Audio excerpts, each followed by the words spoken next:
నమో బుద్ధాయ. బుద్ధుడు తన బోధనలన్నీ సభికులకు వినిపించారు. ఆ సభికులలో భిక్షువులే అత్యధికులు.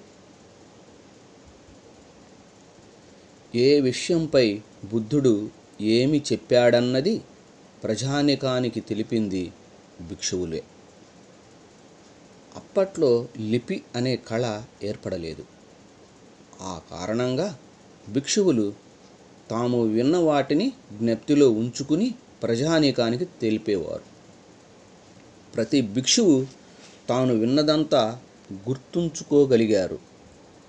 అలాంటి గ్రాహక శక్తి గల వారిని బాణకులని పిలిచేవారు. బౌద్ధ ధర్మ వాంగ్మయం సముద్రమంత విస్తారమైనది. దాన్ని సొంతం జ్ఞప్తిలో ఉంచుకోవటం అంటే చాలా గొప్ప విషయమే. బుద్ధుని కాలంలోనే తాను బోధించినది మరో విధంగా చెప్తుండటం గమనించారు. అలా వక్రీకరించి వల్లించబడిన కొన్ని సందర్భాలను బుద్ధుని దృష్టికి తీసుకుని రావటం కూడా జరిగింది. అలా వక్రీకరణ జరిగిన వాటిలో 5 పేర్కొనవచ్చు. అలగద్ధూపమ సూత్రం మొదటిది, మహాకర్మ విభాగ సూత్రం రెండవది, కనకస్థల సూత్రం మూడవది, మహాతనహసాంఖ్య సూత్రం నాలుగవది, జీవక సూత్రం ఐదవది. ఆ విధంగా వక్రీకరించబడినవి ఇంకా ఎక్కువే ఉండవచ్చు. ఎందుచేతనంటే భిక్షువులు భగవానుని దర్శించి వక్రీకరణ జరిగినట్లయితే అలాంటి సందర్భాలలో తామేమీ చేయవలసి ఉంటుందో తెలుపమని అడిగిన సందర్భాలు అనేకం ఉన్నవి. కాబట్టి కర్మ పునర్జన్మ అన్న విషయాలపై ఈ వక్రీకరణ ఎక్కువగా జరిగింది. పై 2 విషయాల ప్రస్తావన బ్రాహ్మణ సిద్ధాంతాలలో కూడా ఉన్నది. కాబట్టి కొందరు బాణకులు ఈ బ్రాహ్మణ సిద్ధాంతాలను బౌద్ధ ధర్మములో చేర్చి ఉండవచ్చు. ఈ కారణాల వలన బౌద్ధ సూత్రాలుగా చలామణి అవుతున్న ప్రతీదీ బుద్ధుడే చెప్పి ఉంటాడు అనుకోవడంలో చాలా జాగ్రత్తగా పరిశీలించవలసి ఉంటుంది. అలా పరిశీలించేందుకు ఆధారాలున్నాయి. బుద్ధుడు హేతువాది, తార్కికుడు. తన పేరుతో ప్రచారంలో ఉన్న ప్రతి సూత్రాన్ని హేతువాద తార్కిక దృష్టితో పరిశీలన చేసినట్లయితే ఇది వాస్తవంగా బుద్ధుడే చెప్పి ఉంటాడా లేదా అన్న విషయాన్ని ఖచ్చితంగా తేల్చుకోవచ్చు. మానవ సంక్షేమానికి ఉపయోగపడని ఏ విషయంపైన బుద్ధుడు చర్చించలేదన్నది రెండవ ఆధారం.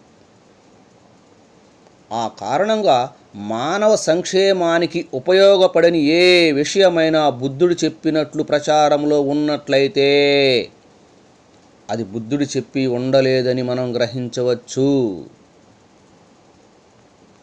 మూడవ ఆధారం కూడా ఉన్నది.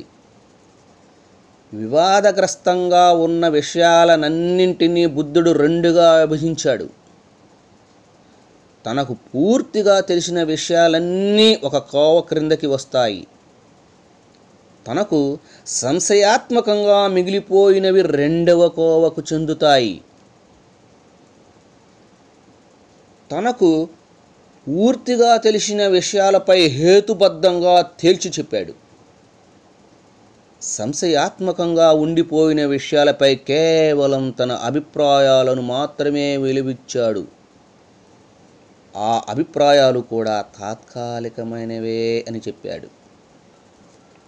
పై 3 ఆధారాలతో పరిశీలన చేసినప్పుడే బుద్ధుడు వాస్తవంగా చెప్పిన సూత్రాలు ఏమిటో, కల్పితమైనవి ఏమిటో తేట తెల్లమవుతుంది. నమో బుద్ధాయ. జై భీమ్, జై భారత్, జై జై భారత రాజ్యాంగం.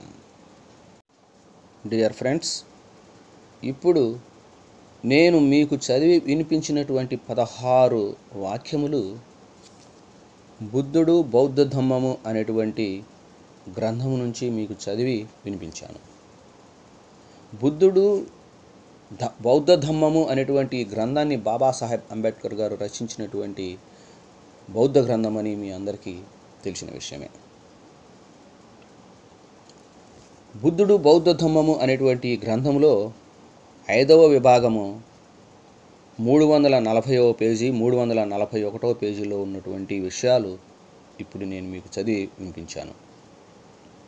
ఈ 5వ భాగానికి బాబాసాహెబ్ అంబేద్కర్ గారు ఏమి హెడ్డింగ్ పెట్టారంటే అపార్థాలకు కారణాలు. 5వ భాగము అపార్థాలకు కారణాలు అని హెడ్డింగ్ పెట్టి ఇందులో 16 వాక్యాలు రాశారు. ఆ వాక్యాలు ఇప్పుడు మీకు చదివి వినిపించడం జరిగింది. మిత్రులారా, ప్రసన్న నాలెడ్జ్ సెంటర్, ప్రసన్న జ్ఞాన కేంద్రం. రాజ్యాంగాన్ని చదువుదాం, బహుజనవాదం గెలిపిద్దాం. రాజ్యాంగాన్ని చదువుదాం, బహుజనవాదం గెలిపిద్దాం. లైక్ చేయండి, షేర్ చేయండి, కామెంట్ రాయండి మరియు సబ్స్క్రైబ్ చేయండి.